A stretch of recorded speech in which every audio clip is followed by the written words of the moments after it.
नवी दिल्लीत इंडिया आघाडीचे नेते निवडणूक आयोगाविरोधात रस्त्यावर पोलिसांकडून आंदोलकांची धरपकड। निवडणूक आयोगाने शुद्ध मतदार यादी जाहीर करावी, राहुल गांधींची मागणी।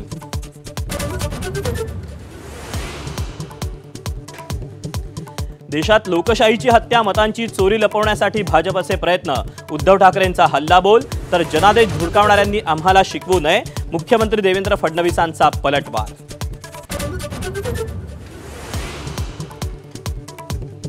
15 ऑगस्टला रायगडमध्ये आदित्य तटकरे तर नाशिकमध्ये मंत्री गिरीश महाजनच ध्वजारोहण करणार। शिवसेनेचे भरत गोगावले आणि दादा भुसेंच्या पदरी पुन्हा निराशा।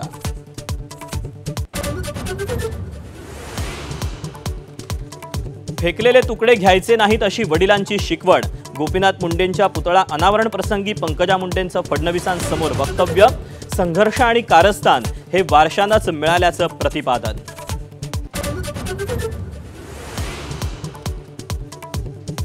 राज ठाकरेंविरुद्धच्या याचिकेवर सुनावणी, सुप्रीम कोर्टाचा नकार।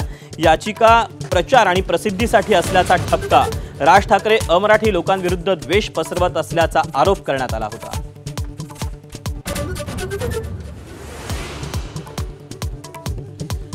कबुतरांसाठी वेळ पडल्यास शस्त्र हाती घेण्याच्या भूमिकेशी मंत्री मंगल प्रभात लोढांची फारकत। मुनींच्या वक्तव्याशी सहमत नसल्याचं लोढांचं स्पष्टीकरण।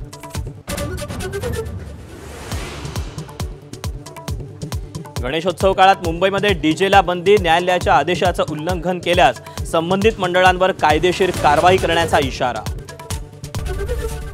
एबीपी माझा, उघडा डोळे बघा नीट।